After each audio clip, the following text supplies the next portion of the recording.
नमस्कार, स्वागत है आपका आपके अपने एप्लीकेशन पर, अपने यूट्यूब चैनल पर। अपन करीबन 17 यूनिट कंप्लीट कर चुके हैं। ऐप का अपना काम कंप्लीट है। अपन अभी यूट्यूब के ऊपर इकोलॉजी वाली यूनिट जो पीजी लेवल पे दे रखी है, पीजी की 5 यूनिटें हैं आपके सिलेबस में फर्स्ट ग्रेड में। इनमें से 4 यूनिट अपन ऐप के ऊपर कर चुके कंप्लीट यूनिट है। वहां पे उनके कंप्लीट वीडियो हैं प्लस कंप्लीट नोट्स अवेलेबल है वहां पर, जिनका आप पीडीएफ प्रिंट आउट भी निकाल सकते हैं। ये आपको एप्लीकेशन पे मिलेगा। एप्लीकेशन मैंने आपको डाल दूंगा यहाँ पर डिस्क्रिप्शन में, आप उस पर अभी जा सकते हैं और डाउनलोड कर सकते हैं। अभी अपन एक यूनिट यहाँ पर करते हैं यूट्यूब के ऊपर। इजी यूनिट है, फटाफट हो जाए इसलिए इस तरह से कर रहे हैं, वरना तो इसको बोर्ड पे करवाते थोड़े ज्यादा वीडियो बन जाते हैं 8-7। उससे बजाय हम 3-4 वीडियो में इस यूनिट को कवर कर लेंगे और आपके इजीली क्लियर हो जाएगा, ऐसा मेरा दावा है। ध्यान से सुने, देखो क्या क्या दे रखा है इसमें। सबसे पहले दे रखा है एनवायरमेंटल फैक्टर, पर्यावरणीय कारक। सबको पता है अजैविक और जैविक। अजैविक कारकों के अंदर 2 हैं आपके सिलेबस में, एक क्लाइमेट और एडिफिक फैक्टर, और जैविक कारक में आपके बायोटिक फैक्टर है ही कंप्लीट। तो अपने को अजैविक और जैविक कारकों के बारे में पढ़ना है। 2 नंबर, जब एक जैसी स्पीसीज किसी स्थान पर किसी एक निश्चित समय में कलेक्ट होती हैं तो उनको बोलते हैं पॉपुलेशन, समष्टि। तो समष्टि क्या होती है, उसके क्या गुण होते हैं और किस प्रकार से समष्टि अपने आप को वातावरण के अनुकूलित करती है, ये बातें अपन यहां पर पढ़ेंगे दूसरे पॉइंट में। तीसरे पॉइंट में जब कई पॉपुलेशन किसी स्थान पर इकट्ठी हो जाती हैं तो उनको कम्युनिटी कहा जाता है। तो एक स्पीसीज को एक स्पीसीज बोल रहे हैं, पर्टिकुलर स्पीसीज कई इकट्ठी हो गई तो पॉपुलेशन बोला, पॉपुलेशन कई इकट्ठी हो गई तो कम्युनिटी बोला, और इस कम्युनिटी में अगर एबायोटिक फैक्टर और जुड़ गया तो उसको इकोसिस्टम बोला।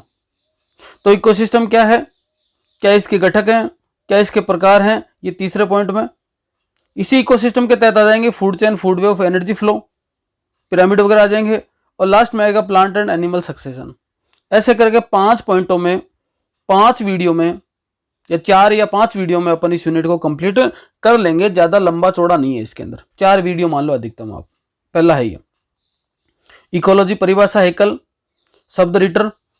परिभाषा में क्या बताया, पादप और जीव समुदाय या जीव समुदाय का वातावरण के साथ क्या संबंध है। पादप जंतु छोड़ भी दो, यहाँ पर ओब्लिक लगा सकते हो, इसी को बोलते हैं जीव समुदाय। तो जीव समुदाय का वातावरण के साथ क्या संबंध है, मतलब किसी जीव का उसके आसपास के वातावरण से क्या संबंध है, वो उसको कैसे प्रभावित करता है और वातावरण को वो कैसे प्रभावित करता है, उनका संबंध ही क्या कहलाता है, इकोलॉजी, पर्यावरण विज्ञान, पारिस्थितिकी कहलाता है। इकोलॉजी की मुख्यतः 2 ब्रांच हैं, एक होती है ओट इकोलॉजी और एक होती है सिन इकोलॉजी। अगर अपन किसी व्यक्तिगत पौधे की, जंतु की या जाति का वातावरण के साथ संबंध ज्ञात करें तो उसको ओट इकोलॉजी बोलते हैं, स्वयं पारिस्थितिकी या स्व पारिस्थितिकी। जैसे आपके संदर्भ में एनवायरनमेंट क्या कहता है, ओट इकोलॉजी। एक मोर है जंगल में, उसके संदर्भ में एनवायरनमेंट क्या कहता है, ओट इकोलॉजी। एक आम है, उसके संदर्भ में एनवायरनमेंट क्या कहता है, एक गधा है, उसका वातावरण के साथ क्या संबंध है, वातावरण को वो कैसे प्रभावित करता है, वातावरण उसको कैसे प्रभावित करता है, इसका अध्ययन ओट इकोलॉजी में होता है, किसी पर्टिकुलर एक की बात। सिन इकोलॉजी के अंदर किसी एक स्थान की बात, चाहे उसमें कितना ही पादप है, कितने ही जंतु है, तो किसी निश्चित स्थान पर जितने समस्त पादप जंतु हैं उनका वातावरण के साथ संबंध ज्ञात किया जाता है, उसको बोलते हैं सिन इकोलॉजी। इसका मतलब कई प्रकार की स्पीसीज हो सकती हैं, कई प्रकार की पॉपुलेशन यहां पर आ गई होंगी। इस सिन इकोलॉजी को आगे जाके कई भागों में डिवाइड कर सकते हैं अपन। देखो, एक पॉपुलेशन इकोलॉजी, बहुत सारे सदस्य हो गए एक स्पीसीज के, एक जाति विशेष का वातावरण के साथ क्या संबंध है, कि वह जंगल है, जंगल के अंदर मोर जितने पाए जाते हैं उनको वातावरण कैसे प्रभावित कर रहा है, पॉपुलेशन इकोलॉजी हो गया। उसी जंगल के अंदर बहुत सारी स्पीसीज है, मोर है, गधा है, कौवा है, कबूतर है, या फिर शेर है, बिल्ली है, कुत्ता है, नीम का पेड़ है, आम का पेड़ है, बबूल का पेड़ है। उन सबको साथ में शामिल करें तो वो क्या बन गया, एक समुदाय बन गया, कम्युनिटी बन गया। ये वाला एक कम्युनिटी में क्या है, बहुत सारी पॉपुलेशन है। एक पॉपुलेशन में क्या है, एक स्पीसीज के बहुत सारे सदस्य हैं। इन कम्युनिटी के साथ में अगर एबायोटिक फैक्टर और जोड़ दिया जाए क्योंकि कम्युनिटी में अभी तक क्या है, बायोटिक फैक्टर है। मैं बात कर रहा हूं केवल स्पीसीज की, पॉपुलेशन की, इनकी बात हो रही है। उसके साथ में अगर एबायोटिक फैक्टर और जोड़ दिया जाए तो उसको बोलते हैं इकोसिस्टम पारितंत्र। इकोसिस्टम का सीधा सीधा मीनिंग हो गया बायोटिक तथा एबायोटिक फैक्टर एक दूसरे को किस प्रकार से प्रभावित करते हैं उनका आपस में अध्ययन करना इकोसिस्टम। तो तीन एक तरीके से हिरार्की होगी। इकोसिस्टम से भी आगे चलें तो फिर आ जाएगा बायोम, बायोम से भी आगे चलें तो फिर हो जाएगा बायोस्फीयर। बायोस्फीयर टोटल चार हो जाएंगे। जल को बोल दिया हाइड्रोस्फीयर, स्थल को बोल दिया लिथोस्फीयर, ठीक है, आसपास के वायुमंडल को बोल दिया एटमॉस्फेयर, और जितने भी उसमें जीव रहते हैं उनको बायोस्फीयर। बायो हो गया, बायोस्फीयर हो गया। बायोस्फीयर मतलब जो बायो है ना वो इन तीन तीन जगह पर रह रहे हैं ये बायोस्फीयर, टोटल स्पेयर है ये, ठीक है। आगे देखो, according to habitat, according to आवास के अनुसार इकोसिस्टम कितने प्रकार का हो सकता है। वाटर हैबिटेट है, टेरेस्ट्रियल हैबिटेट है, fresh water study, fresh water habitat, स्वच्छ जल पारितंत्र, नदी नाला तालाब झील ये सब आता है, उसको बोलते हैं लिम्नोलॉजी। पूछा जा सकता है क्वेश्चन, फ्रेश वाटर स्टडी क्या कहलाती है, लिम्नोलॉजी। मेराइन वाटर स्टडी कहलाती है ओशियनोग्राफी। फिर टेरेस्ट्रियल हैबिटेट है, डेजर्ट है, आपके फॉरेस्ट है, ग्रासलैंड है, टुंड्रा टेगा, ये सब क्या है, टेरेस्ट्रियल हैबिटेट के अंतर्गत आते हैं, स्थलीय पारितंत्र में आते हैं। अब आता है सीधा सीधा अपना पॉइंट अभी का, ये तो थोड़ी जनरल बातें थी। इकोलॉजिकल फैक्टर दो प्रकार से डिवाइड कर सकते हो, एक एबायोटिक फैक्टर और बायोटिक फैक्टर। एबायोटिक फैक्टर में तीन होते हैं वैसे तो, क्लाइमेटिक, टोपोग्राफिकल और एडिफिक। क्लाइमेटिक मतलब वातावरणीय कारक, टोपोग्राफी का मतलब जमीन की ढलान आकृति इस प्रकार के कारक, और तीसरा एडिफिक कारक। आपके सिलेबस में दो हैं, एक तो क्लाइमेटिक कारक है और एक यहाँ पे एडिफिक फैक्टर है, मृदीय कारक। फिर आते हैं बायोटिक फैक्टर। तो सबसे पहले अपन एक एक को लेते हैं। एक नंबर पे लेते हैं क्लाइमेटिक फैक्टर। क्लाइमेटिक फैक्टर में सबसे पहला लाइट है, प्रकाश। जीवों को एनर्जी मिलने का मेन सोर्स क्या है, सूर्य है। और सूर्य की लाइट जब पृथ्वी पर गिरती है, किसी पेड़ पर गिरती है, तो 83% प्लांट एब्जॉर्ब कर लेते हैं उसको, 12% लाइट को रिफ्लेक्टेड करते हैं, वो भी कौन सी, विबग्योर वाली लाइट है। 5% क्या होती है, ट्रांसमिटेड हो जाती है वापस। ये जो 83% है उसमें से भी 4% लाइट है वो क्लोरोफिल द्वारा फोटोसिंथेसिस के लिए यूज आती है। ये परसेंटेज वाले आंकड़े कोई नहीं पूछेगा आपसे, बस एक बेसिक बात याद रखनी है। अब ये जो लाइट आ गई पृथ्वी पे, उस प्रकाश का प्लांट पे क्या प्रभाव पड़ सकता है, प्रभाव सीधा सीधा दिख रहा है, फोटोसिंथेसिस लाइट के बिना कहां संभव है। सनलाइट आएगी तो पेड़ के आसपास की CO2 और उसके द्वारा ग्रहण किया गया जल मिलकर क्या बनाएंगे, फोटोसिंथेसिस बनाएंगे। प्लांट फिजियोलॉजी जल्दी आपको मिलेगी फटाफटी, आप एकदम से रेडी रहना। ये 7 यूनिट का जो अपने टेस्ट डाला है, रिवाइज का शेड्यूल डाला है, उसके साथ साथ पूरा होते ही, उसके जस्ट पूरा होते ही अपन इस इकोलॉजी का, एक प्लांट फिजियोलॉजी का, अभी जो अपनी एक यूनिट बच गई एनिमल क्लासिफिकेशन वाले का, उन सब का रिवीजन करेंगे फटाफट जल्दी, तो जिससे आपको तुरंत 3 यूनिटों को साथ साथ ही क्लियर कर लेना है। ये नोट्स आप लिखना चाहो लिख सकते हो, नहीं लिखना चाहो तो ये 4 वीडियो पूरे होते ही 1 या 2 दिन में ही आपको जल्दी काम मिल जाएंगे, ऐप के ऊपर नोट्स मिल जाएंगे। प्लस मैं 100 क्वेश्चन बढ़िया तैयार कर रहा हूं इकोलॉजी के, 100 क्वेश्चन जो अब तक आए हुए हैं एग्जाम में, इन सभी टॉपिकों से मिला के, चाहे वो आपके 3 यूनिट है इकोलॉजी के सिलेबस में, चाहे वो आपके सीनियर सेकेंडरी वाली यूनिट हो, चाहे आपके वो ये यूनिट हो, और चाहे आपके वो कौन सी यूनिट हो, एक बीच की यूनिट और है, 3 यूनिट है अपने सिलेबस में, एक सीनियर सेकेंडरी लेवल पे दे रखी है, 2 आपके PG लेवल पे दे रखी है वाइल्ड लाइफ वाली हो। तो चाहे PG लेवल वाले दोनों यूनिट हो, चाहे आपके सीनियर सेकेंडरी वाले, तीनों यूनिटों को मिला के 100 बढ़िया शानदार प्रश्न जो अब तक विभिन्न परीक्षाओं में आते रहे हैं, बार बार पूछे जाते हैं, बढ़िया प्रश्न है, उनको मैंने शामिल किया है। 100 के करीबन शानदार प्रश्न है, उनको भी जस्ट इसी यूनिट के साथ में डाल देंगे। उनको अपन इस यूनिट के साथ साथ में उन यूनिटों पर भी डालेंगे जहां पर अपन ने वो कोर्स कर रखा है। उन जैसे मान लो सीनियर सेकेंडरी की एक यूनिट इकोलॉजी की डाल रखी है, वहां भी डालेंगे, और आपके PG की एक यूनिट डाल रखी है वाइल्ड लाइफ वाली, वहां भी डालेंगे। पर ये जो नोट्स है ना, उसके लिए अलग से फोल्डर होगा, एक मिनिमम राशि अमाउंट रखेंगे इसकी 20, 25, 30 रुपए, जिससे आप इजीली उसको परचेज कर पाओ और आपके पास नोट्स आ सकें। वो नहीं देना चाहते हो तो आप इनको डायरेक्ट क्या कर सकते हो, लिख सकते हो। स्क्रीनशॉट लेना चाहो तो स्क्रीनशॉट ले सकते हो, आपकी मर्जी है। ट्रांसपिरेशन की प्रक्रिया पता है आपको, वाष्पोत्सर्जन, स्टोमेटा का ओपन होना क्लोज होना किस पर डिपेंड करता है? लाइट पर डिपेंड करता है। मूवमेंट है, फिजियोलॉजी में, प्लांट फिजियोलॉजी में पढ़ेंगे अपन कि फोटोट्रोपिज्म मूवमेंट, पॉजिटिव फोटोट्रोपिज्म कि लाइट है, लाइट के प्रति स्टेम है ना पॉजिटिव रखता है, तभी प्रकाश की दिशा में बढ़ता रहता है स्टेम। जबकि रूट होती है वो नेगेटिव शो करती है, तो रूट हमेशा प्रकाश से दूर जाना चाहती है, मतलब जड़ें जमीन से अंदर, जमीन के अंदर की तरफ जाना चाहती हैं। सीड का जर्मिनेशन कब होता है? रेड लाइट में ज़्यादा यूज होती है। लेटिक्यू है, इवनिंग प्राइमरोज है, ग्रासेस जर्मिनेशन के लिए लाइट की आवश्यकता पड़ती है। विटामिन का फॉर्मेशन, लाइट से विटामिन ए तथा कैरोटीन का formation. Hormone growth inhibit, light होती है ना तो ऑक्सीजन की ग्रोथ इनहिबिट हो जाती है, तब क्या कि पादप ज्यादा लंबे नहीं बढ़ते। तो अगर किसी स्थान पर अंधेरा ज्यादा रहता है, लाइट की एब्सेंस में है ना, कोई शिशु पादप है ना बहुत लंबा हो जाता है और पीला पड़ जाता है, क्योंकि एकदम से ऑक्सीजन की ग्रोथ ज्यादा हो गई तो वो बढ़ता रहा बढ़ता रहा बढ़ता रहा, पादप को इतना न्यूट्रिएंट मिले नहीं तो पीला पड़ गया। फोटो पीरियोडिज्म, दीप्तिकालिता, गार्नर व एलार्ड ने 1920 में बताया था। बढ़िया प्रश्न बन सकता है यहाँ पर। प्लांट के ऊपर लाइट आती तो जरूर है, लेकिन प्लांट के ऊपर जो लाइट पड़ती है उसका अवधि के साथ क्या संबंध है? भाई प्लांट को कितनी अवधि की लाइट चाहिए, कितनी अवधि की लाइट चाहिए? सामान्यतः अपन देखते हैं तो जैसे मान लो दिन की अवधि है उसमें लाइट आ रही है, रात की अवधि में अंधेरा है, तो पादप को ग्रोथ करने के लिए कितनी अवधि की लाइट चाहिए उसको देखा जाता है। 3 प्रकार के प्लांट होते हैं।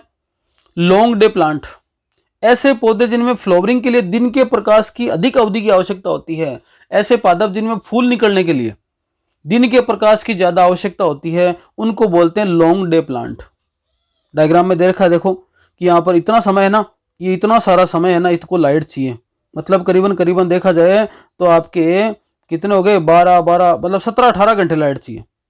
18 घंटे के आसपास लाइट चाहिए और उसके बाद में आपके 6-7 घंटे लाइट नहीं है, अंधेरा चल जाएगा।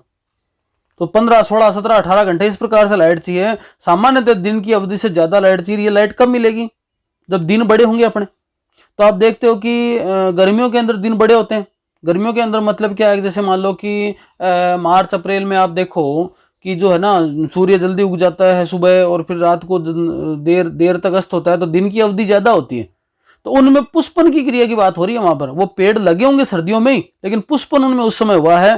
तो जैसे पालक है, मूली है, चुकंदर है, अफीम है, जो जई, गेहूं, हेनबेन, ये सब क्या है? लॉन्ग डे प्लांट है।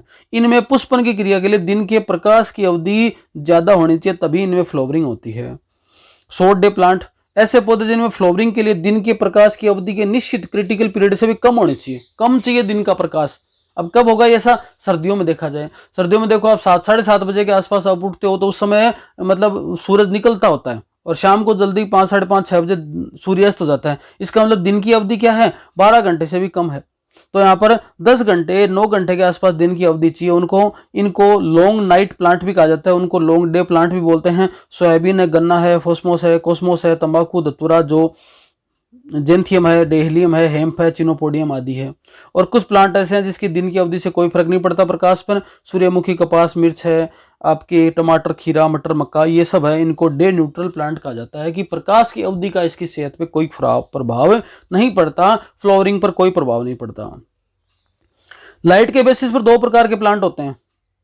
एक होता है फोटोफाइलस, दूसरा होता है स्काइफोफाइलस। हेलियोफाइलस भी बोलते हैं उसको, हेलियोफोबस भी बोलते हैं, सन लविंग बोलते हैं, शेड लविंग बोलते हैं। ऐसे पादप हैं जो कि प्रकाश प्रिय होते हैं, जिनको लाइट ज्यादा पसंद होती है, सूर्य का प्रकाश ज्यादा पसंद होता है। सागौन है, सूर्यमुखी है, चीड़ है ना। तो सासू को है ना प्रकाश पसंद है, सासू चिड़े, सासू चिड़े प्रकाश है, ऐसा मान लो। सासू चिड़े किस है? प्रकाश है। आगे देखो, इसमें टेक्सस है ना, TAP, ताप पसंद नहीं उनको। टेक्सस, एबीज और ये जो प्लांट दे रखा है फाइसिया, ये छाया प्रिय पसंद प्लांट है, इनको ज्यादा छाया पसंद होती है। ये हो गया लाइट का। 2 नंबर पर देखो टेम्परेचर, तापमान। टेम्परेचर का भी मेन सोर्स क्या है? सन ही है। Temperature control the physical, chemical and metabolic reaction of organism. सभी प्लांट तापमान की निश्चित परास में सर्वाइव करते हैं, जिसके मध्य भी एक ऑप्टिमम टेम्परेचर होता है, जहां टेम्परेचर से मैक्सिमम सर्वाइबिलिटी होती है। जैसे मान लो अपन ह्यूमन की बात करें, अपने लिए 0 से टेम्परेचर मान लो 50 डिग्री सेंटीग्रेड अपने मतलब जीवन यापन करने का एक तापमान की अवधि है। लेकिन इसमें भी तापमान से संबंधित सबसे ज्यादा सर्वाइबिलिटी कब होगी, जब आपके ये वाला टेम्परेचर है। तो यहाँ पर 35 डिग्री 30 डिग्री टेम्परेचर होता है, 30-35 डिग्री, या अपनी बॉडी का 37 है, अगर बाहर का 37 डिग्री है तो अपनी सर्वाइबिलिटी सबसे ज्यादा होती है। ये बीच का मध्य का तापमान है, वो कहलाता है optimum temperature. Optimum temperature enzymatic reaction के लिए महत्वपूर्ण होता है। टेम्परेचर के बेसिस पर प्लांट स्पीसीज को निम्न प्रकार से बांटा गया है। ट्रॉपिकल है अधिक टेम्परेट रीजन, सब ट्रॉपिकल है मध्य में, टेम्परेट और एल्पाइन, ये 4 प्रकार की वनस्पति होती हैं। यहाँ पर तापमान बहुत ज़्यादा है, यहाँ पर मध्य का तापमान है, यहाँ पर कम तापमान है, यहाँ पर बहुत ही कम तापमान है, ये एल्पाइन रीजन है। अब टेम्परेचर का प्लांट पे क्या फर्क पड़ता है, फोटोसिंथेसिस की प्रक्रिया 30-35 डिग्री सेंटीग्रेड पर मैक्सिमम होती है। 10 डिग्री सेंटीग्रेड बढ़ने पर फोटोसिंथेसिस क्या हो जाता है, डबल हो जाता है, लेकिन एक निश्चित लिमिट तक ही। रेस्पिरेशन की भी बात करें तो 30 डिग्री सेंटीग्रेड पर मैक्सिमम है। 0 से 30 डिग्री सेंटीग्रेड के बीच प्रत्येक 10 डिग्री सेंटीग्रेड पर रेस्पिरेशन रेट 2 से 2.5 गुना बढ़ जाती है। 2 से 2.5 गुना आपके श्वसन की दर बढ़ गई। ट्रांसपिरेशन, टेम्परेचर जितना बढ़ेगा उतना ही ट्रांसपिरेशन होगा, वाष्पोत्सर्जन की प्रक्रिया उतनी ही होगी। वाटर एंड मिनरल के एब्जॉर्प्शन, जितना तापमान बढ़ेगा उतना ही वाटर और मिनरल एब्जॉर्प्शन ज्यादा किया जाएगा, क्योंकि उतना ही वाष्प बन के उड़ जाएगा, ट्रांसपिरेशन हो जाएगा, तो आवश्यकता पड़ेगी नए पानी की। डिस्पर्जल ऑफ सीड, एक निश्चित रेंज के बाद पोड से सीड डिस्पर्ज हो जाते हैं। अगर तापमान ज्यादा धूप पड़ी ना तो फलियां फटने लग जाती हैं, और फलियां फट गई तो उसमें से बीज निकल के बाहर चले जाएंगे। तीसरे नंबर पे है जल, main source rain, inland ocean, river, lake, pond, spring, well, ये सब हैं धरती के ऊपर। जल में डूबे हुए प्लांट को क्या कहते हैं, सबमर्ज्ड। जल में स्वतंत्र रूप से तैरते हुए प्लांट, फ्री फ्लोटिंग। जड़ें जल में है, सोयल में है, बाकी फ्री कर रहा है, फ्लोट कर रहा है, फिक्स फ्लोटिंग। जल में है हाइड्रोफाइट, औसत जल में है मीजोफाइट, और बहुत कम जल में है जीरोफाइट प्लांट कहा जाता है। वाटर द्वारा ही मिनरल्स तथा डिजोल्व मटेरियल को अवशोषित व स्थानांतरण किया जाता है। फोटोसिंथेसिस की प्रोसेस में H2O से ही O2 गैस निकलती है, ये बढ़िया बात है, याद रखना। H2O O2 बनाता है ना कि CO2 O2 बनाता है। H2O द्वारा ट्रांसपिरेशन है, सीड जर्मिनेशन है, रेस्पिरेशन है, डिस्पर्जल ऑफ फ्रूट है, सीड है, एंजाइम एक्टिवेशन है, हाइड्रोलाइसिस ऑफ एटीपी है, मेटाबॉलिक प्रोसेस कंप्लीट होती है। एक होता है humidity, amount of water vapour in environment is called humidity. वातावरण के अंदर जल व वाष्प की मात्रा कितनी है उसको ह्यूमिडिटी कहा जाता है।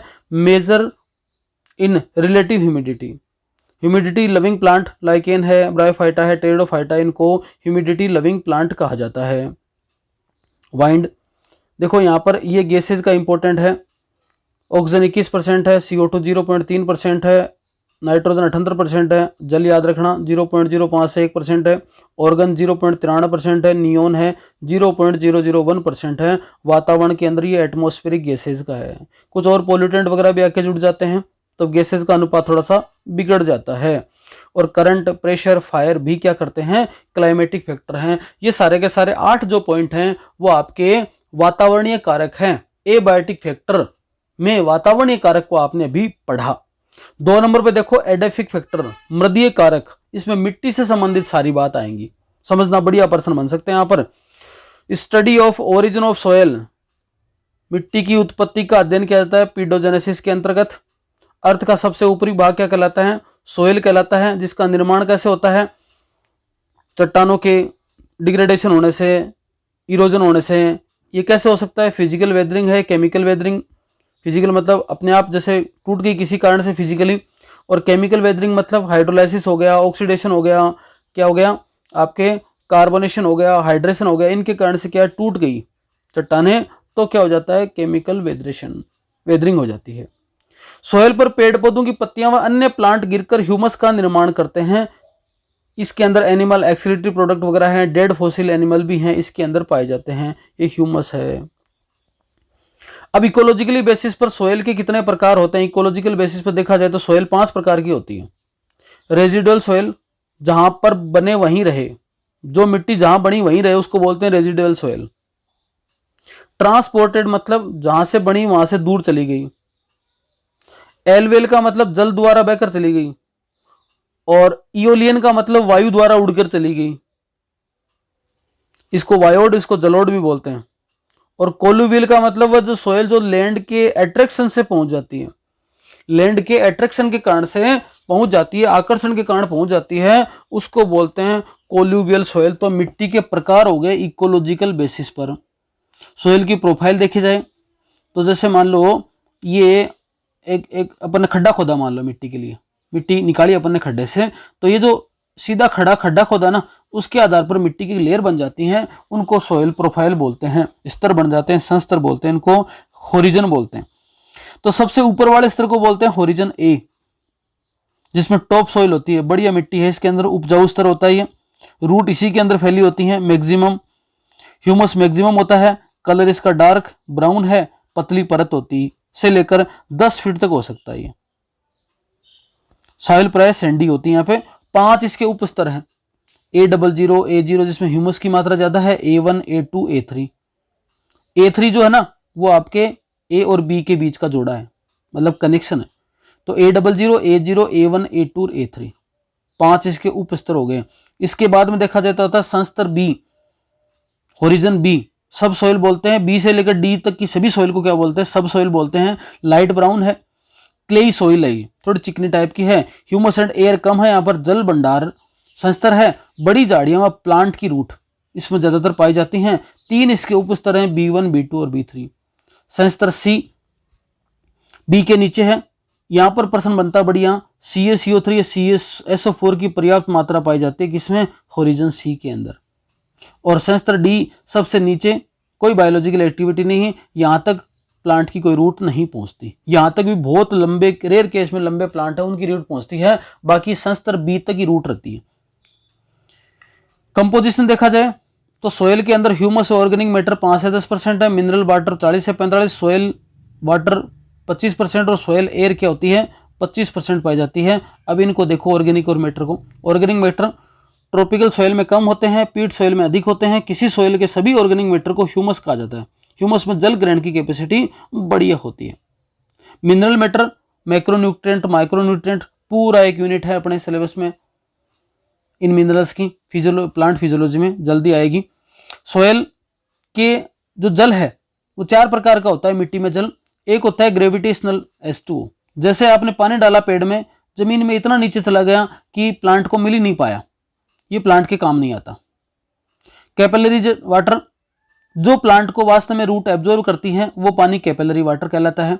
हाइग्रोस्कोपिक वाटर, जैसे ऊपर ही रहता है, वो कहीं जाता ही नहीं। आप देखते हो पेड़ की में ऊपरी भाग में कई बार नमी बनी रहती है, तो एपीफाइट्स वगैरह आर्किड प्लांट के जरूर काम आ जाता है, बाकी साधारणतः प्लांट के काम नहीं आता।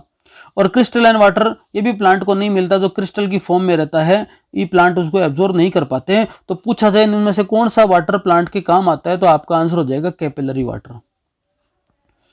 जहां पर सोयल हमेशा पानी में फिल रहती है उसी वाटर लॉग्ड सोयल कहा जाता है। प्लांट ग्रोथ के लिए सामान्यतः pH 6 से लेकर pH 7.5 की परास सबसे अधिक होती है। इस परास में इस मिट्टी की प्लांट ग्रोथ के लिए सामान्यतः सोयल की लिख लेना, सोयल की pH 6 से लेकर 7.5 के मध्य की सबसे बढ़िया है।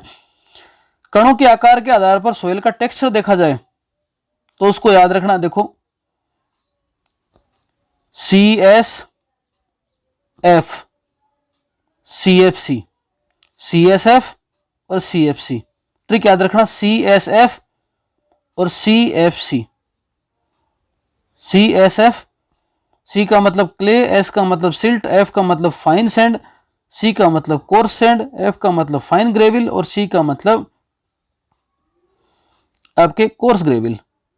ये C आ गया, ठीक है। देखो क्ले मिट्टी के अंदर जो कणों का आकार होगा 0.022 mm से कम होगा। ये रटनी है बातें, एक याद कर लो फिर कोई दिक्कत नहीं है।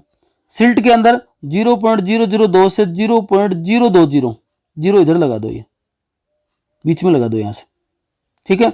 फाइन सैंड के अंदर, अब यहां वाला ले लो डाटा, 0.02 से अब इधर लगा दो 0.200 या 0.2 बोल दो सीधा चाहे तो यहां। फिर कोर्स के अंदर 0.2 से 2 तक, फाइन के अंदर 2 से 5 तक, और कोर्स के अंदर 5 से लेकर अधिक mm की मोटे आकार के कण पाए जाते हैं। तो यहां से लेकर ये इसकी रेंज याद रखनी है। Type of soil, Sandy soil होती है, बालू मिट्टी का मतलब क्या, उसमें 85% बालू मिट्टी और 15% चिकनी व सिल्ट है। जीरोफाइट प्लांट के लिए मैक्सिमम उपयुक्त होती है ये। सिल्ट सॉइल क्ले सॉइल तथा सैंडी सॉइल के बीच की सॉइल है, मतलब 1 और 3 नंबर, ये और ये है इसके बीच की सॉइल, ये है आपके सिल्ट सॉइल। 3 नंबर पर क्ले सॉइल चिकनी मिट्टी, इसमें 50% चिकनी 50% सिल्ट होती है। वाटर होल्डिंग कैपेसिटी सबसे ज़्यादा होती है, वाटर लोगे ज़्यादा होता है क्योंकि पानी रुक जाता है तो यहाँ पर एरेशन कम होता है, वायु का गमन ज़्यादा कम होता है आपस में। लोम सॉइल 30 से 50% बालू, 30-50% सिल्ट है, 20% क्ले है, 10 से 15% ह्यूमस है। प्लांट ग्रोथ के लिए सबसे उपयुक्त मिट्टी कौन सी है? लोम सॉइल, याद रखना है, दोमट मिट्टी। लाइम और कैल्सीफेरस सॉइल 90 से 100% Ca, CO3 तथा CaOA पाए जाते हैं। इसमें उगने वाले प्लांट कैल्सिकोल्स कहलाते हैं, कैल्सिकोल्स, लाइम कैल्सीफेरस। और सैलाइन सॉइल जिसमें NaCl की मात्रा ज़्यादा होती है, हेलोफाइल प्लांट ज़्यादा होते हैं, मैग्रोव वेजिटेशन यहाँ पर पाई जाती हैं। ये सब हैं आपके एबायोटिक फैक्टर के कंपोनेंट। अब देखो बायोटिक फैक्टर, बायोटिक का मतलब अपन यहाँ पर प्लांट और एनिमल की बात करेंगे। तो बायोटिक फैक्टर के अंदर क्या हुआ कि भाई रिश्ते बनते हैं एनिमल प्लांट के बीच में, प्लांट प्लांट के बीच में, एनिमल एनिमल के बीच में। देखो प्लांट और प्लांट के बीच में, प्लांट और एनिमल के बीच में, एनिमल एनिमल के बीच में। ये चाहे तो एक जाति के हो सकते हैं, ये वाले होंगे, ये अलग अलग जाति के भी हो सकते हैं। तो रिश्ते बने जाते हैं। अगर ये रिश्ते हैं, रिलेशन है, इनमें इंटरेक्शन है, अगर सेम जाति के मध्य होता है तो उसको बोलते हैं इंट्रा स्पेसिफिक इंटरेक्शन, और अलग अलग जाति के बीच में होता है तो उसको बोलते हैं इंटर स्पेसिफिक इंटरेक्शन। याद कैसे रहेगा? इंटरकास्ट मैरिज, अलग अलग जाति में शादियां होती हैं, तो यहां से याद रख लो इंटरकास्ट। इंटर स्पेसिफिक का मतलब अलग अलग स्पीसीज के बीच में। जैसे आपकी भैंस के साथ क्या संबंध है? भैंस आपको दूध देती है, बदले में आप उसको चारा खिलाते हो, ये इंटर स्पेसिफिक इंटरेक्शन है। आपको ततैये ने काट लिया तो आपका ततैये के साथ में क्या संबंध है? मधुमक्खी ने काट लिया तो मधुमक्खी अलग स्पीसीज है, आप अलग स्पीसीज हो, इनका क्या संबंध? Inter specific interaction. लेकिन आपका आपके बच्चे के साथ क्या संबंध है? इंटर स्पेसिफिक इंटरेक्शन है। भैंस का अपने बच्चे के साथ क्या संबंध है? Inter specific interaction. देखो अब जो इंटर स्पेसिफिक इंटरेक्शन है वो सेम स्पीसीज के मध्य 2 प्रकार से हो सकता है। अब सेम स्पीसीज के हैं, इसका मतलब ये भी हो सकता है कि आपस में कोऑपरेट करें, हो सकता है आपस में कोऑपरेट ना करें। आपस में कोऑपरेट करें तो देखो एग्रीगेशन, बहुत सारे जीव हैं जंगलों के अंदर समूह में रहते हैं। यहां पर देखो समझ सुनने वाली चीजें हैं, थोड़ी थोड़ी कहानी से चलेगी, यहां पर थोड़ा थोड़ा सुनना, 10-5 मिनट का लंबा वीडियो बन सकता है पर आपके एक ही झटके में याद हो जाएगा। एग्रीगेशन, समूहन, जीव क्या आते हैं? समूह में रहते हैं, जिससे उसको कोई शिकारी आक्रमण नहीं कर सकता। झुंड में रहना पसंद करते हैं, जरूरत पड़ने पर झुंड में आ सकते हैं, ये एग्रीगेशन है। तो जंगलों में जीव पाए जाते हैं, मान लो अलग अलग भी होते हैं, पर जब जरूरत पड़ती है ना, जैसे मान लो किसी एक हाथी को छेड़ दिया आपने, वो चिंगाड़ मारेगा और बहुत सारे 50 हाथियों को इकट्ठा कर लेगा, ये एग्रीगेशन है। इसका मतलब सेम जाति के सदस्य इकट्ठे होंगे लेकिन वो अपने आप को बचा लेंगे। खरगोश को आपने पकड़ना चाहा, उसने अपने पूंछ को हिलाया, पिछले पैरों को जमीन पर पटका, पटकने से वाइब्रेशन हुआ और सारे खरगोश को संकेत मिल गया और सभी खरगोश ने अपना बचाव कर लिया, एग्रीगेशन है ये। पेयर एंड फैमिलीज, जोड़े बनाते हैं, फैमिली रहते हैं, तो फैमिली के अंदर क्या है? पेरेंटल केयर हो जाती है, अपने बच्चे का देखभाल हो जाती है। अपने बच्चे हैं उनमें क्या, रिप्रोडक्शन से अपने बच्चे आए, अंडे आए, अंडे से निकले, उनसे बच्चे निकलेंगे, तो अपने बच्चों की या फिर बच्चों के लिए घोंसला बना के दिए जाएंगे पक्षियों के द्वारा। ये सब क्या है? पेयर एंड पेयर फैमिलीज हैं, पेरेंटल केयर है, तो सभी को एक दूसरे से फायदा मिलता है। ये कॉलोनी, प्रोटोजोआ है, पोरीफेरा है, स्पंज है, टिनोफोरा है, इनके जो जीव है ना वो एक सिंगल में नहीं रहकर कॉलोनी बनाकर रहते हैं, जिससे उनके जीने की सर्वाइबिलिटी ज्यादा बढ़ जाती है, कॉलोनी बनाने रहते हैं। और ऐसे जीव हैं, ऐसे फिर किसी कारण से उनमें बडिंग वगैरह से नए जीव भी उत्पन्न हो जाते हैं और इजी रहता है इनके लिए कि अपनी लाइफ को सर्वाइव कर पाए। सोसाइटी, पता ही आपको, हनी बी का उदाहरण है, सामाजिक प्राणी है एक हनी बी, समाज में रहता है, किसी का क्या काम है, किसी का क्या काम है, लेबर का अलग काम है, अपन ने मधुमक्खी के कल्चर को पूरा पढ़ा है, वो आता है इसमें। तो ये सारे के सारे क्या हैं? कोऑपरेटिव इंट्रा स्पेसिफिक इंटरेक्शन है। पर क्या एक ही जाति के सदस्य हमेशा कोऑपरेट करेंगे? जरूरी नहीं होता है, नॉन कोऑपरेटिव भी होते हैं। जैसे मान लो कैनिबलिज्म, कुछ सदस्य होते हैं अपने ही सदस्य स्पीसीज को मारकर खा जाते हैं क्योंकि उनको आवश्यकता पड़ती है। बहुत सारे जीव हैं, भोजन की कमी होती है तो अपने लार्वा को, अंडा को, प्यूपा को या विभिन्न अवस्थाओं खा जाते हैं। बिल्ली के मान लो 4 बच्चे होते हैं, 5 बच्चे होते हैं ना, तो जो उस दौरान उसको ज्यादा न्यूट्रिशन की आवश्यकता होती है तो 2-3 बच्चे बिल्ली खुद ही अपने खा लेती है। तो ये क्या है? कैनिबलिज्म है। कंपटीशन फॉर फूड, ये हमेशा से होता रहा है। 20 कुत्ते हैं, 20 कुत्तों के सामने आपने 2 रोटी डाल दी, सभी सदस्य आपस में भोजन के लिए लड़ेंगे और जो बेस्ट होगा ना वो उसमें जीत जाएगा। कंपटीशन फॉर मेटिंग, मेटिंग के लिए कंपटीशन होता है, जनन के लिए बिल्कुल कंपटीशन होता है। एक से ज्यादा आपके मादाएं हैं, ठीक है, या एक नर है, या मान लो कि नर बहुत सारे हैं मादा एक है, तो ऐसी कंडीशन में कंपटीशन होता है मेटिंग के लिए, और बहुत सारे जीव हैं वो मेटिंग के कंपटीशन में जो जीतता है वही मेटिंग कर पाता है। हिरार्की एंड डोमिनेंस, अपने अपने सदस्यों के या अपने अपने समाज में प्रभाविता प्रदर्शित करने के लिए दूसरे जीव हैं उनको मार दिया जाता है, खत्म कर दिया जाता है, उनमें कंपटीशन की प्रक्रिया चलती है। ये हिरार्की अपने आप को डोमिनेंट सिद्ध करने के लिए। ये सब क्या है? इंट्रा स्पेसिफिक इंटरेक्शन, एक ही जाति के सदस्यों के मध्य होने वाले संबंध या इंटरेक्शन रिलेशन, संबंध। अब देखो अलग अलग जातियों के मध्य इंटर स्पेसिफिक इंटरेक्शन, एक होता है न्यूट्रलिज्म कि एक जाति के दूसरे एक सदस्य को दूसरी जाति के दूसरे सदस्य से कोई मतलब नहीं। मान लो आप यहां पर हो और पाकिस्तान के अंदर एक भैंस है, या आपके ऑस्ट्रेलिया में एक भैंस है, उससे आपका कोई लेना देना नहीं है। आप यहां पर हो और ऑस्ट्रेलिया के अंदर कोई एक एनिमल है, उससे आपकी सेहत पर कोई फर्क नहीं पड़ रहा, आप एक दूसरे को प्रभावित नहीं कर रहे, ये न्यूट्रलिज्म है। सिम्बायोसिस, सहजीवन, साथ साथ रहें। म्यूचुअलिज्म हो सकता है, दोनों को एक दूसरे से फायदा, प्लस का मतलब फायदा, माइनस का मतलब नुकसान, जीरो का मतलब न्यूट्रल, दोनों स्पीसीज को एक दूसरे से फायदा। कॉमनसेलिज्म में एक को फायदा, एक उदासीन, नुकसान किसी को नहीं। प्रोटोकोऑपरेशन में दोनों को फायदा। एंटागोनिज्म 4 प्रकार के विरोधिता, एक दूसरे का नुकसान करेंगे। पैरासिटिज्म में एक को फायदा एक को नुकसान, प्रीडेशन में एक को फायदा एक को नुकसान, एंटीबायोसिस में एक को नुकसान फायदा किसी को नहीं, एक न्यूट्रल हो गया, और कंपटीशन के अंदर दोनों को नुकसान। इस प्रकार से ये रिलेशन बनेंगे। देखो सहजीवन, सिम्बायोसिस, साथ साथ जीवन यापन करना। पहला उदाहरण देखो इसमें म्यूचुअलिज्म। म्यूचुअलिज्म का मतलब होता है सहोपकारिता, एक दूसरे के ऊपर क्या करना? उपकार करना, एक दूसरे का उपकार करना, दोनों एक दूसरे के बिना रह ही नहीं सकते, ये कहलाता है आपके सहोपकारिता। जैसे पहला उदाहरण दे रखा है, सेवाल और फंजाई मिलकर लाइकेन बनाते हैं। अगर धरती से सारे सेवाल खत्म हो जाएं तो लाइकेन अपने आप खत्म हो जाएंगे, क्योंकि सेवाल और फंजाई आपस में मिल ही नहीं पाएंगे। अब इसके अंदर क्या हुआ? सेवाल है तो प्लांट टाइप है, ये तो फूड बनाएगा, तो ये तो इसको फूड दे देगा, बदले में इसने इसको शरण दे दी, या जल व कार्बन डाइऑक्साइड उपलब्ध करवा देगा इसको, ये दोनों को एक दूसरे से फायदा हो गया। लेग्यूमिनेसी प्लांट हैं, उनकी रूट नोड्यूल के अंदर राइजोबियम बैक्टीरिया पाए जाते हैं। प्लांट फूड बना लेता है, इसको फूड दे देता है, और राइजोबियम बैक्टीरिया एनवायरनमेंट की नाइट्रोजन को फिक्स करके इसको दे देता है। दीमक होते हैं, लकड़ी को खाते हैं, लकड़ी के अंदर सेलुलोज होता है, पर सेलुलोज को पचा नहीं पाते, तो उसके आंत के अंदर ये प्रोटोजोआ पाया जाता है, और उस प्रोटोजोआ में एक बैक्टीरिया होता है। वो बैक्टीरिया क्या करता है? इस सेलुलोज को पचा सकता है, और बदले में उसको वहां शरण मिल गई, फायदा मिल गया, रहने के स्थान मिल गया। ठीक है। इसी प्रकार से ये जो फाइसेलिया है, फाइसेलिया से क्या होता है कि मछली दूर रहती है, क्योंकि मछलियों को खा लेता है। फाइसेलिया जो है उससे मछलियां बड़ी दूर रहती हैं, क्योंकि मछलियों को क्या करता है, ये खा लेता है। एक मछली जो है ना, नोमियस, वो इसी के जो टेंटिकल्स है ना उसके अंदर रह लेती है, तो इसको तो जगह मिल गई भाई, इसको क्या होगा? इसकी जगह मिल गई।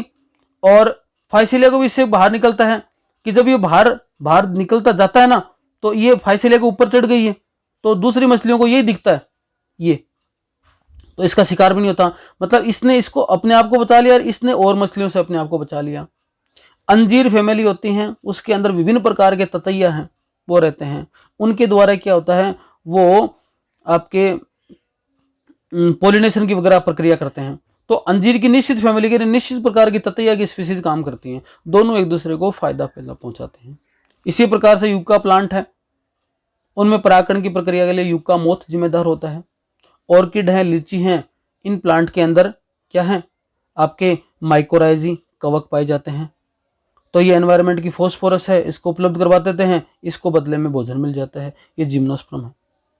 तो ऐसा रिश्ता जिसमें दोनों स्पीसीज को फायदा हो, और मजबूरी है इनकी, ये इन्हीं के साथ रह पाएंगे, और कोई रास्ता ही नहीं है इस प्रकार से। मतलब ओब्लिगेटरी रिलेशन, देखो 2 प्रकार के रिलेशन मिलेंगे, एक होगा ओब्लिगेटरी एक होता है फैकल्टेटिव। ऑब्लिगेटरी में ओ याद रखना, ओनली फॉर, मतलब उसके पास और कोई उपाय नहीं है, और किसी के साथ नहीं रह सकता, इस प्रकार का जो संबंध है उसको ऑब्लिगेटरी बोलते हैं। और एक दूसरा संबंध है जिसमें चल जाता है काम कि ये नहीं हो तो भी चल जाएगा, रिश्ता उनको प्लस प्लस ही रखना है, लेकिन इसके पर्टिकुलर नहीं होने से चल जाएगा काम। जैसे मान लो फैकल्टेटिव म्यूचुअलिज्म, एक गाय है, मान लो आप है ना, आपने एक गाय है, गाय के बहुत सारे कीड़े लगे हुए हैं, वहां पर कोई पक्षी है उसको कीड़े को खा रहे हैं, तो गाय को और पक्षी को दोनों को फायदा देखा जाए, परंतु वो वही पक्षी हो और वही गाय हो तभी ये काम चले, ऐसा कोई जरूरी नहीं है। अगर आपने उस पक्षी को उड़ा दिया तो कोई दूसरा पक्षी आके चला आ जाएगा वहां पर, मतलब क्या हुआ कि पक्षी को बदल सकता है। इस प्रकार का रिश्ता जिसमें मजबूरी नहीं हो एक दूसरे के साथ रहना, उसको बोलते हैं फैकल्टेटिव म्यूचुअलिज्म। उसी का नाम है प्रोटो कोऑपरेशन, की कोऑपरेट तो करते हैं लेकिन उनको बाध्यता नहीं है कि ये दो जीव ही साथ रहेंगे। जैसे सी एनिमोन है, हर्मिट क्रेब है, कॉमन एग्जाम्पल, आप सब लोगों ने इसका सुना हुआ है। इस प्रकार का रिश्ता है। एनिमल एक्सटर्नल प्रीडेटर होते हैं, वही बताया अभी, गाय भैंस है उसके ऊपर प्रीडेटर होते हैं, आपके जो कीड़े मकोड़े खाने वाले पक्षी होते हैं, परंतु वो फिक्स नहीं है कि क्या एनिमल फिक्स हो और क्या प्रीडेटर फिक्स हो। क्लीनर फिश है, बिग फिश पर बने एल्गी व फंजाई को भक्षण करती हैं, क्लीनर फिश है ये, तो बड़ी मछली है ना उसके ऊपर बने एल्गी व फंजाई को क्या करती हैं, खाती हैं। पर यहाँ पर कोई फिक्स नहीं है कि ये मछली आएगी तभी इसका काम होगा, कोई दूसरी मछली आ जाएगी तो भी काम कर देगी, पर इसमें दोनों को फायदा होता है, उसको बोलते हैं प्रोटो कोऑपरेशन। जबकि म्यूचुअलिज्म में क्या था कि मजबूरी थी, वही के साथ रह पाएगा, निश्चित एक एनिमल दूसरे एनिमल के साथ ही रह पाएगा। कॉमन सेलिज्म, कॉमन सेलिज्म का मतलब एक एनिमल को फायदा लेकिन नुकसान किसी को नहीं। सहभोजिता, ओपेलाइनिया, ओपेलाइनर फ्रॉग, ये इसकी इंटेस्टाइन में रहता है, इसको फायदा है लेकिन फ्रॉग के कोई नुकसान नहीं है इससे। अपनी हाथ में रहने वाला ई कोलाई, अपने कोई नुकसान नहीं है, ई कोलाई को फायदा है। सकर फिश है, वो है शार्क फिश पे रहती है, इसको फायदा है, इसको कोई नुकसान नहीं है। वेल है, उसके ऊपर ब्रेंकेल्स रहते हैं, इनको फायदा है, इसकी सेहत पे कोई फर्क नहीं पड़ता। स्लोथ है, उसके ऊपर एपीफाइट उग जाते हैं, एपीफाइट को फायदा है, इसको कोई फायदा नहीं है, कोई नुकसान नहीं है। बेलों का प्लांट पर चढ़ना, पेड़ बड़े पेड़ है ना उसके ऊपर बेल चढ़ जाती है, तो पेड़ के क्या फर्क पड़ता है, कोई फर्क नहीं पड़ता, बशर्ते उससे न्यूट्रिशन ना ले, वो सीधी सी चढ़ जाए तो पेड़ पर कोई फर्क नहीं पड़ता। पेड़ पर पक्षियों का रहना, पक्षी रहते हैं पेड़ के ऊपर तो घोंसला बनाते हैं, उसकी पेड़ की सेहत पर कोई विशेष फर्क नहीं पड़ता, पर उनको आवास मिल जाता है, शरण मिल जाती है। इस प्रकार का रिश्ता +0 कहलाता है। ये सारे फायदे वाले रिश्ते हैं। अब नकारात्मक रिश्ते, पैरासिटिज्म, सबको पता है, एक पैरासाइट और एक होस्ट। अपने शरीर में जितने भी रोग फैलते हैं ना वो सारे के सारे परजीवी हैं, अपनी बॉडी में रहते हैं। अपने टीनिया सोलियम पढ़ा है, एस्केरियासिस पढ़ा है, फेशियल एफेटिका होता है, या मान लो साल्मोनेला टाइफी हो गया, टाइफाइड हो गया, मलेरिया हो गया, ये सारे के सारे परजीवी हैं जो किसी होस्ट की बॉडी में रहेंगे। अब होस्ट की बॉडी में रहने के तरीके अलग अलग हो सकते हैं। फैकल्टेटिव पैरासाइट कि कोई भी पैरासाइट मिल जाए, परजीवी आपके होस्ट मिल जाए, चल जाएगा उसका काम। ऑब्लिगेटरी पैरासाइट, एक निश्चित होस्ट के साथ ही रहेंगे, उसको क्या बोलेंगे, ऑब्लिगेटरी पैरासाइट। कहना मतलब धरती पर अगर सारे के सारे ह्यूमन नहीं रहे ना, कोई भी ह्यूमन ना बचे, तो टीनिया सोलियम अपने आप खत्म हो जाएगा, क्योंकि टीनिया सोलियम को जिंदा रहने के लिए ह्यूमन की आवश्यकता ही पड़ेगी। सारे के सारे सुअर धरती से खत्म हो जाए तो टीनिया सोलियम खत्म हो जाएगा, क्योंकि उसका एक पर्पस ही क्या है, सुअर है, उसके अंदर ही रहेगा ये। एक्टो एंडो, बाहर या अंदर, टीनिया सोलियम बॉडी में गया, एंडो पैरासाइट है। आपके सिर में जू पड़ी है, एक्टो पैरासाइट है। मोनोजेनेटिक, डाइजेनेटिक, एस्केरिस अपनी बॉडी में रह रहा है, एक ही होस्ट के अंदर रह रहा है, मोनोजेनेटिक। पर टीनिया सोलियम रहता है तो एक आपकी बॉडी में रहता है, और कुछ समय बाद उसकी कुछ स्पीसीज, कुछ जो अवस्थाएं हैं वो कहाँ रहती हैं, सुअर के अंदर, उसको बोलते हैं डाइजेनेटिक। पार्शियल पैरासाइट का मतलब आंशिक रूप से पैरासाइट है, आंशिक परजीवी है। कुछ उदाहरण याद रखने ही है, complete root parasite orobanche, complete stem parasite अमरबेल, आंशिक रूट पैरासाइट चंदन, और आंशिक स्टेम पैरासाइट लोरेंथम विस्कस। अमरबेल जैसे मान लो ये पेड़ है ना, इसके ऊपर अमरबेल चढ़ गई है, तो साधारणतः चढ़ती तो पेड़ पे कोई फर्क नहीं पड़ता, परंतु क्या करती है, यहाँ पर इसकी स्ट्रक्चर निकलती है, होस्टोरिया। जैसे मान लो ये स्ट्रक्चर निकाली इसने होस्टोरिया नामक, और इस पेड़ के अंदर घुसा देगी, और यहाँ से पेड़ जो भोजन बना रहा है ना उसको खुद भी चूसती रहेगी, तो पेड़ के द्वारा भोजन को चूसेगी होस्टेरिया नामक संरचना से, इसलिए ये परजीवी है और पूर्णतः स्टेम पर ही है, उसको स्टेम पैरासाइट बोलते हैं। मच्छर, खटमल, जू, टीनिया, फेशोला, जोंक, अमरबेल, कवक, बहुत सारे हैं जो कि डिजीज फैलाने वाले हैं। हाइपर पैरासिटिज्म, अब भैया ये पैरासाइट है, वो कह रहा है मैं इस होस्ट के ऊपर जीवन यापन करता हूँ, पर ये पैरासाइट है बोले मैं तेरे पर जीवन यापन करता हूं। इसका मतलब अब ये क्या हो गया, हाइपर पैरासाइट, मतलब पैरासाइट के ऊपर पैरासाइट। ब्रॉड पैरासिटिज्म, ये एग्जांपल सब लोगों ने सुना होगा आपने, कोयल और कौवा का। कोयल है ना, कोयल थोड़ी सी चतुर प्राणी होती है, कौवा बेचारा सीधा प्राणी होता है। कोयल है, कौवा है, उसने घोंसला बनाया, उसमें अंडे दिए फीमेल कोयल ने, और जब उसके बाद में जब कोयल अंडे देती है ना, तो अपने अंडों को लेकर क्या कर देती है, कौवे के घोंसले में रखी जाती है। अब कौवा जब आता है बाहर से वापस चुग्गा पानी लेके, तो पता चलता है कि उसको ये नहीं पता चलता कि अपने अंडे कौन से हैं और कोयल के अंडे कौन से हैं। तो दोनों अंडों क्या करता है, वो देखभाल करता है। और प्रकृति ने ऐसा बनाया कि कोयल के अंडे ज्यादा जल्दी बाहर निकलते हैं, तो जैसे ही कोयल के अंडे मैच्योर होते हैं वो निकल कर उड़ जाते हैं। तब कोयल को पता चलता है कि मैं इतने दिन तक जिनकी देखभाल कर रहा था वो तो कोयल के हैं, मेरे वाले तो अभी बाकी पड़े, तो इनकी और देखभाल करता है। ये है ब्रॉड पैरासिटिज्म, मतलब कोयल ने अपने स्वार्थ के लिए कौवों को उपयोग किया, एक को फायदा, कोयल को फायदा, कौवे को तो नुकसान ही है। सेक्सुअल पैरासिटिज्म, बेनेलिया में नर छोटा होता है, मादा के सुंड में पैरासाइट की तरह रहता है।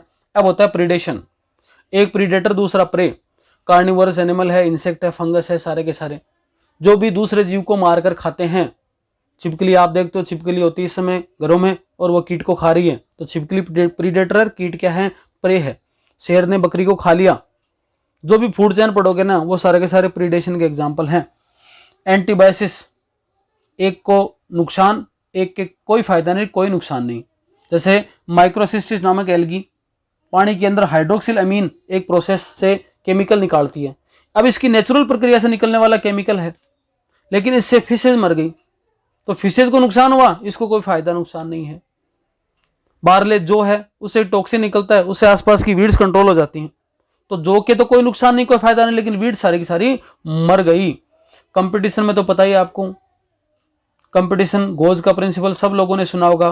पैरामीशियम कोडेटम, पैरामीशियम ओरेलिया, दो को एक साथ कल्चर करवाते हैं, एक स्पीसीज पूर्णतः खत्म हो जाती है। मतलब जब आप किसी पर्टिकुलर चीज के लिए, भोजन के लिए, फूड के लिए, या फिर आपके रिप्रोडक्शन के लिए कंपटीशन करेंगे, तो वो स्पीसीज बढ़िया ग्रोथ कर पाएगी जिसकी सर्वाइविलिटी ज्यादा है। अब यहाँ पर पैरामीशियम ओडेटम, पैरामीशियम कोरेलिया अलग अलग स्पीसीज हो गई, पर पैरामीशियम यहाँ पर जीनस हो गया। ऐसे अलग अलग स्पीसीज के बीच में अगर कंपटीशन होता है तो वो सर्वाइव करती है। ये जो कंपटीशन है वो फूड के लिए हो सकता है, रिप्रोडक्शन के लिए हो सकता है, या किसी रहने के स्थान को लेकर हो सकता है, तो कंपटीशन बोला जाता है, नुकसान नुकसान है। इसको